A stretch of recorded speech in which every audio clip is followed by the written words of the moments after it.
বান্দা যেন এইটা পায়, এই জন্য ইতিকাফ সুন্নতে মুআক্কাদায়ে কিফায়া করা হয়েছে। মুআক্কাদায়ে কিফায়া মানে কি? এই মসজিদের মুসল্লি যারা আছেন একজনও 10 দিন ইতিকাফ, 10 দিন মানে শেষ দশকের 9 দিন হোক 10 দিন হোক, একজনও করেন নাই, ওই মসজিদের মুসল্লি যারা আছে সবাই গুনাহগার হবে, গুনার ভাগ সবাই মাথায় চড়বে। একজনও করে না, একজনে করছে, সবাই মাজাজ পাইছে। এর নাম হইল কিফায়া।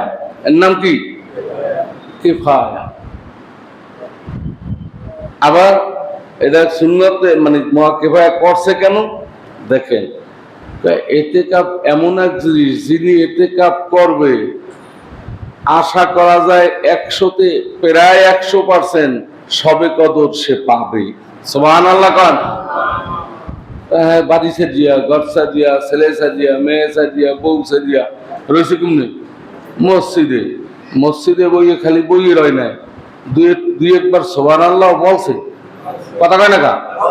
কোরআন শরীফ একটু পড়ছে, দুরূদ শরীফ পড়ছে, কিছু করে নাই, খালি বই রয়েছে। এরপর সে নেক পাইল।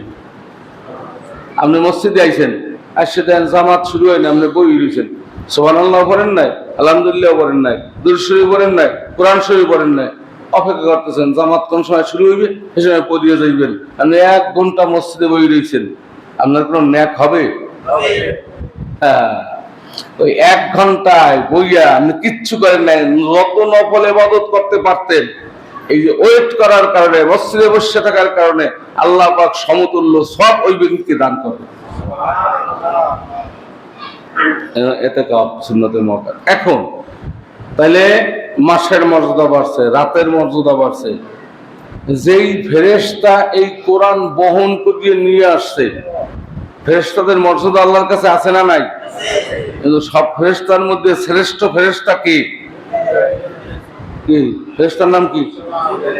জিবরাইল আলাইহিস সালাতু ওয়াস সালাম। সমস্ত ফেরেশতাদের মধ্যে কি সে মর্যাদার দিক দিয়ে বড় আল্লাহরে বানাইছে, শ্রেষ্ঠ বানাইছে। কারণ এই কোরআন বহন করিয়ে নিয়ে আসছে। সুবহানাল্লাহ কর। এই কোরআন বহন করিয়ে কি নিয়ে আসছে। নবী রাসূল 1 লাখ বা 2 লাখ কম বেশি 24,000 পয়গম্বর আল্লাহ পাঠাইছেন দুনিয়ায়। সবচাইতে কোন নবীর মর্যাদা বেশি? আপনার আমার নবী নাম কি? মুহাম্মাদুর রাসূলুল্লাহ সাল্লাল্লাহু আলাইহি ওয়াসাল্লাম। সুবহানাল্লাহ। সমস্ত নবীদের শ্রেষ্ঠ নবী, সাইয়্যিদুল মুরসালিন, রাসূলদেরও সর্দার। সুবহানাল্লাহ। কেন এত শ্রেষ্ঠত্ব? এই কোরআনে পাক তার উপরে নাজিল করা হয়েছিল। কোরআনে পাক নাজিল, কোরআনের ধারক বাহক হওয়ার কারণে আল্লাহর রাসূলের মর্যাদা সব নবীদের চাইতে বেশি। সুবহানাল্লাহ। দুনিয়ায় স্থান আছে, বাংলাদেশ একটা দেশ, পাকিস্তান একটা দেশ, ভারত একটা দেশ, ইরাক একটা দেশ, ইরান একটা দেশ, মিশর একটা দেশ। এই দেশ অনেকগুলো দেশ আছে না নাই? সব দেশের মধ্যে আল্লাহর কাছে শ্রেষ্ঠ দেশ কোনটা? সৌদি আরব। শহরের মধ্যে সবচেয়ে শ্রেষ্ঠ শহর কোনটা? মক্কা এবং মদিনা। শ্রেষ্ঠ শহর কোনটা? মক্কা এবং কারণ কি? ওরাও তো একটা জায়গা, বাংলাদেশও তো একটা জায়গা। ওটার শ্রেষ্ঠত্ব কেন? ওই শহরে কোরআন নাজিল হয়েছে। সুবহানাল্লাহ গান। ওই শহরে কি নাজিল হয়েছে? কোরআন নাজিল হয়েছে। এজন্য শহরটার দাম বেড়ে গেছে। মক্কা মদিনার সমতুল্য তাম পৃথিবীতে এত শ্রেষ্ঠ শহর আর দুনিয়ায় নেই। সবচেয়ে শ্রেষ্ঠ শহর, শ্রেষ্ঠ স্থান কেন? এই শহরে কোরআনে পাক নাজিল হয়েছে। শহরের দাম বাড়িয়ে গেছে। সুবহানাল্লাহ। আচ্ছা, আরো অনেক, ওদিকে যাওয়ার সময় নাই, সময় তো কম। এখন আমি জানতে চাই যেই মানুষের সাথে কোরআনের সম্পর্ক যত বেশি থাকবে তার দাম বাড়বে না কমবে? হ্যাঁ, এখন আপনার চিন্তার বিষয় যে আপনি কোরআনের সাথে কতটুকু সম্পর্ক রাখলেন। কোরআনের সাথে আপনার সম্পর্ক কতটুকু, যতটুকু সম্পর্ক অতটুকু মর্যাদা আল্লাহর কাছে আপনার। যতটুকু কোরআন থেকে আপনি দূরে, আপনার মর্যাদার দিক থেকে ততটুকু দূরে। আল্লাহ রাসূল বলেন, কোরআন কেমন জিনিস বোঝো? আল কোরআনু শাফিউন মুশাফফাউন ওয়া মাহিল্লুন মুসাদ্দাকুন মান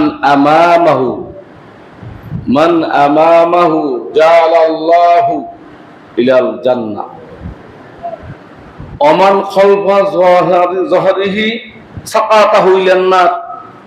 আল্লাহ রাসূল বলেন, কোরআন কি জিনিস বোঝো? কোরআন সুপারিশকারী, এমন সুপারিশকারী যার সুপারিশ আল্লাহ মানিয়ে নেয়। সুবহানাল্লাহ কোন। কোরআন বিতর্ককারী, কোরআন কি বিতর্ককারী, যার বিতর্ক আল্লাহ মানিয়ে নেয়। আমা হিল্লুন মুসাদ্দাক ওমান আমামাহু, এই কোরআনের যে সামনে রাখবে, এই কোরআন তারে কি করবে? টান্নিয়া আল্লাহর জান্নাতে নিয়ে যাবে। সুবহানাল্লাহ কোন। আর কোরআনকে যে পিছনে রাখবে, সাকাতা হইলান না, এই কোরআন তারে টান্নিয়া হিসরা বেইজ্জত বানাইয়া জাহান্নামে পৌঁছে দেবে। তাহলে কোরআন সুপারিশকারী, কোরআন বিতর্ককারী। এর মানে কি? কোরআন কারো পক্ষে সুপারিশ করবে, কারো পক্ষে বিতর্ক করবে, অর্থাৎ তার বিরুদ্ধে নালিশ দেবে। কার পক্ষে কোরআন সুপারিশ করবে?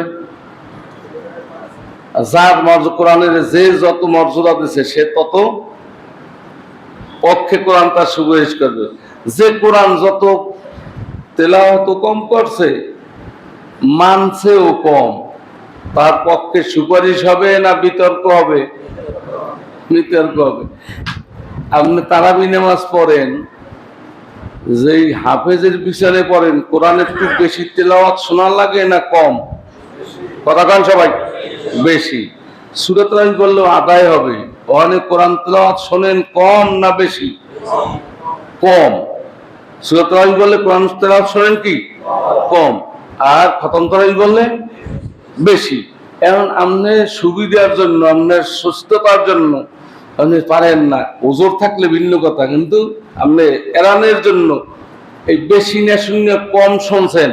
আপনি কোরআনের পক্ষে বেশি না একটু দূরে বেশি? কার পক্ষে সুপারিশ করবে কোরআন, কার পক্ষে বিদ্রোহ করবে? যারটা সে বোঝেন, যে বোঝেন। আপনি কোরআনের পক্ষে আগাইলেন না কোরআনের একটু পিছিয়ে রইলেন, আপনার তো আপনি বোঝেন ভালো করিয়া। কোরআনকে সমুন্নত করার জন্য আপনার শ্রম, আপনার অর্থ, আপনার বুদ্ধি বেশি দিয়েছেন। আপনি কোরআনের পক্ষে একটু আগাইছেন না কোরআন থেকে দূরে? পক্ষে আগাইছেন। আর এখানে আপনি অর্থ দেন, ব্যয় করেন, আপনার অর্থ কোরআনের পক্ষে লাগে নাই, আপনার শ্রম লাগে নাই, আপনার পরামর্শ লাগে নাই, আপনার বুদ্ধি লাগে নাই। কোরআনের পক্ষে আইছেন বেশি না বিপক্ষে? আপনার পক্ষে কোরআন সুপারিশ করবে না বিতর্ক করবে? আপনি দুনিয়ায় বসে বুঝে যান, দুনিয়ায় বসে বুঝে যান যে আপনার ধনী, আপনি বোঝেন ডাক্তারি পড়ানো কি নিষেধ না জায়েজ? জায়েজ। ইঞ্জিনিয়ারিং পড়ান জায়েজ না না জায়েজ? জায়েজ না। কোনো ক্ষেত্রে পড়ান লাগবে, সব ডাক্তারও আমাকে লাগে না লাগে না? ইঞ্জিনিয়ারও লাগে না লাগে না? লাগে। জেনারেল এটাও আমাদের প্রয়োজন আছে না নাই? কিন্তু ওই যে টাকা আছে, ডাক্তার হইলেই লক্ষ লক্ষ টাকা আপনার ঘরে আসবে, এটা আপনি বলছেন। ইঞ্জিনিয়ার হইলেই লক্ষ লক্ষ টাকা আপনার ছেলে বেতন পাইবে, এটা আপনি বলছেন। ওনার নাজায়েজ কাম করেন নাই। সম্পদ আল্লাহ দেশে, আপনি বিদেশ পাঠাইতে পারেন, আমেরিকা পাঠাইতে পারেন, আপনি লন্ডন পাঠাইতে পারেন, আয়ারল্যান্ড পাঠাইতে পারেন, আপনার তৌফিক আছে, এটা নিষেধ না, পাঠান, পাঠাইছেন। কিন্তু আমি যেটা বলি এটার জব দেবেন। মসজিদে ইমামতিও কি লাগবে? কথা কন। মুয়াজ্জিনি কি লাগবে? আপনার বিবাহ শাদী হইতেছে, সরাফরান লাগবে? আপনি মারা গেছেন, জানাজা দেয়া লাগবে? হ্যাঁ, লাগবে? আপনার বউ তালাক কইয়া লাইছেন, এখন বউ আছে না নাই এটার ফয়সালা দেওয়া কি লাগবে? হ্যাঁ, আপনার সম্পদ কেমনে বন্টন হবে এটা আল্লাহ কোরআনে ফয়সালা দিয়েছেন। এই ফয়সালা আপনার জানা লাগবে কি লাগবে না? এটা আপনি জানবেন কেমনে? আপনার ছেলে তো ডাক্তারি করাইছেন, নাজায়েজ কাম করেন নাই, ইঞ্জিনিয়ারিং করাইছেন, নাজায়েজ কাম করেন নাই, আপনি মোটামুটি এদিকে পড়েন নাই, এদিকে আপনার নাই, এই ফয়সালা এখন দেবে কি? আপনি দেখেন কোরআনের পক্ষে, বেশি পক্ষে না একটু দূরে? বোঝেন? আপনি জেনারেল শিক্ষায় আপনার ছেলের শিক্ষিত করছেন, নাজায়েজ না, এটাও লাগবে, কিন্তু সব ওদিকে, এদিকে আপনি নাই। এখন এই কাজগুলো করবে কে? আবু হুরায়রা রাদিয়াল্লাহু তাআলা হাদিস riwayat করেন যে আমি আহলে সুফফাদের একজন সদস্য ছিলাম। দুনিয়ার মধ্যে সবচাইতে প্রথম মাদ্রাসার নাম কি? আহলে সুফফা। প্রথম মাদ্রাসার নাম কি? প্রথম ছিল মক্কায় দারুল আরকাম। দারুল আরকাম এই যে প্রথম মাদ্রাসা, আল্লাহ রাসূল হিন্দু শিক্ষা দিতেন। মদিনায় যাওয়ার পরে মসজিদে নববীর মধ্যে একদল লোক আসছে, যেখানে পড়তো, নাম ছিল আহলে সুফফা। সম্পদ বলতে কিছু ছিল না, সম্পদ কিচ্ছু নাই, এরা সবসময় পড়িয়ে থাকতো। আবু হুরায়রা রাদিয়াল্লাহু তাআলা আহলে সুফফাদের একজন সদস্য। আহলে সুফফাদের একজন কি সদস্য? উনি হাদিস, উনার হাদিস জানে না বিশ্বে এমন কোন আলেম নাই, যত রিওয়ায়াত ওনার চেয়ে বেশি রিওয়ায়াত কেউ করেন নাই। দুই একটু হাদিস ওনার যিনি জানে না, সে আলেম হওয়ার যোগ্য না। ওনার হাদিসে দুই একটু জানে না, সে আলেম দাবি করার কোনো যোগ্যতা তার মধ্যে নাই। সবাই, সমস্ত উলামায়ে কেরাম জানেন। কারণ কি? উনি বলেন কি যে আমি আহলে সুফফাদের সদস্য থাকার কারণে আমার মুহাজির ভাই যারা ছিলেন, মক্কাতে হিজরত করছে, এরা রাসূলের কাছে বসতেন, অধিকাংশ সময় তারা ব্যবসা বাণিজ্যের মধ্যে কাটাইতেন। আনসার ভাই যারা আছে তারা কি করতেন? কৃষি কাজে সময় কাটাইতেন। আর 24 ঘন্টা রাসূলের কাছে বসে থাকতাম আমি আবু হুরায়রার মতো আহলে সুফফাদের সদস্য। কোন সময় সদস্যের সংখ্যা 60, 70, 80 হইতো। এদের অবস্থা ছিল কি? 24 ঘন্টা রাসূলের কাছে পড়ে থেকে দিন শিখত। কেন? তার হাদিস সমস্ত উলামায়ে কেরাম জানেন, তাকে ছাড়ার উপায় নেই হাদিস জানার। আল্লাহ এত কেউ সময় দেয় নাই।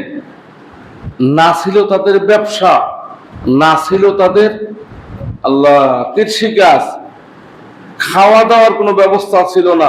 আল্লাহ রসুলের দরবারে কোনো হাদিয়া সাদকা আসলে এরা খাইতো। যেদিন আসতো না, আবু হুরায়রা রাদিয়াল্লাহু আনহু বলেন 2 দিন 3 দিন পর্যন্ত আমি কিছু খাইতে পাই নাই, ক্ষুধার তাড়নায় মদিনার মসজিদের সামনে বেহুশ বাইরে নামছি, কিছু খাবার পাইনি, ক্ষুধার তাড়না সহ্য করতে পারি না, পড়ে রয়েছি দরজার সামনে। মানুষে মনে করতো আমার মির্গি রোগ হইছে। হাদিসের মধ্যে আসছে, মানুষে মনে করতো কি আমার মির্গি রোগ। মির্গি রোগ বোঝেন? এক প্রকার রোগ আছে, যেই প্রকার রোগের চিকিৎসা তখনকার সময় ছিল ওই চামড়ার জুতা নাকে ঘষলে সে হুসফুলিয়ে হইত। চামড়ার জুতা সে কেউ আমার নাকে মুখে দিয়ে ঘষতো, কেউ আমার গলায়, যেমন যে ভূতে ধরছে নাই, গলায় পাড়া দিত। আমার মৃগ রোগও ছিল না, জিন ভূতেও ধরে নাই, আমি ক্ষুধার তাড়নায় বেহুশ, কিন্তু মানুষ মনে করত আমার মৃগী রোগ হয়েছে। আল্লাহু আকবার। আমি এটা কেন এই অবস্থায় আমি ছিলাম? যে আমি দিন শিখছি। সুবহানাল্লাহ বলি। আমি কি শিখছি? দিন শিখছি। এই দিন শেখার জন্য সেখানে পড়ে আছি। আজকে এই দিন শেখার জন্য ওনারা এই কষ্ট করার কারণে আজ পর্যন্ত আমরা মুসলমান আছি। কেমনে চলতে হইবে, কেমনে পড়তে হইবে, কোরআনের শিক্ষা কি, হাদিসের শিক্ষা কি, এনাদের এই ত্যাগের কারণে এই পর্যন্ত আসছে। আসার পরে এখন যারা ছেলেরে মাদ্রাসায় না পড়াইয়া স্কুল কলেজ ডাক্তারিতে পড়ায়, আপত্তি নেই, ওরাও লাগবে, পড়াইতে হইবে। বিদেশ পাঠান আর টাকা উপার্জন করা লাগবে হালাল ভাবে, কোনো সমস্যা নাই। কিন্তু আপনার সবচাইতে বেশি নজর থাকবে কোন দিকে? ওলামায়ে কেরামের দিকে, যারা এই লেখাপড়া শিক্ষা বড় কোনো চাকরি পেইবে না, হরবে কি ইমামতি, হরবে কি মুয়াজ্জিনি, হরবে কি ওই মিলাদ তামকে দাওয়াত দেবেন, মিলাদ করেন, হ্যাঁ আবার মশলা বাই ধরবেন যে 10টা ওনারে খয়রাত দিয়েছেন, এটা দেওয়া জায়েজ নাই, তাইলে দিন লাগবে না। আবার এই দেন, এটা কেন দুঃখের সাথে বলছে, আমার কাছে মোবাইল আইতে আছে, মুক্তা কাইল হইতে রাখছে, তাহা উঠেছে তারাবির, তাহা উঠানোর পরে হুজুরে টাকা দেবে, টাকা দিতে যাই এখন 20,000 টাকা ও পড়ছে ওই মসজিদের ফান্ডে রাখবে। এখন রাখবে আর একদল হুজুরের পক্ষে গেছে যে অকিরা উঠেছে হুজুরের লোকিয়ে, তারপর এখন তা মসজিদের ফান্ডে রাখবা কেন, এই হয়েছে তর্ক বর্গ। এখন মাসালা জিজ্ঞেস হুজুর এটা আমরা কোনটা সঠিক কোনটা বেঠিক। আমি ওরে মানুষ, ওরে মানুষ, তুমি উড়াইলে তারাবির জন্য, আর উড়াইছো উড়নটা ফরজ, তোমার উড়বা না কেন? তোমার ছেলে 60,000 টাকা বেতন পায়, 1 লাখ টাকা বেতন পায়, এতে তোমার মনের মধ্যে খুব আনন্দ লাগে। আর এই বেচারা রমজান মাসের মধ্যে হাফেজ নামাজ পড়াইয়া কয়েকটা টাকা দেবেন, আপনি হাতিয়া ইয়ে পাইবে, এই কয় টাকা কম দেবেন এই চেষ্টায় আপনি রত। আপনি কোরআনের পক্ষে গেলেন না বিপক্ষে রইলেন? কোরআন আপনার পক্ষে সুপারিশ করবে না আপনার পক্ষে বিপক্ষে নালিশ দেবে? বুঝতে শুনে যাইয়েন। আপনি ব্যবসা করে লক্ষ লক্ষ টাকা ইনকাম করলেন, আপনার ছেলের বিদেশ পাঠাই লক্ষ লক্ষ টাকা ইনকাম করলেন, আপনি এটা বুঝলেন, আর আপনি একজন হাফেজ সাহেবের একটু বেশি টাকা দেবেন, এই আপনি আরো উঠছে যে কম রাখবেন কেমন? মাসালা জিজ্ঞেস করেন। আপনি মানুষ?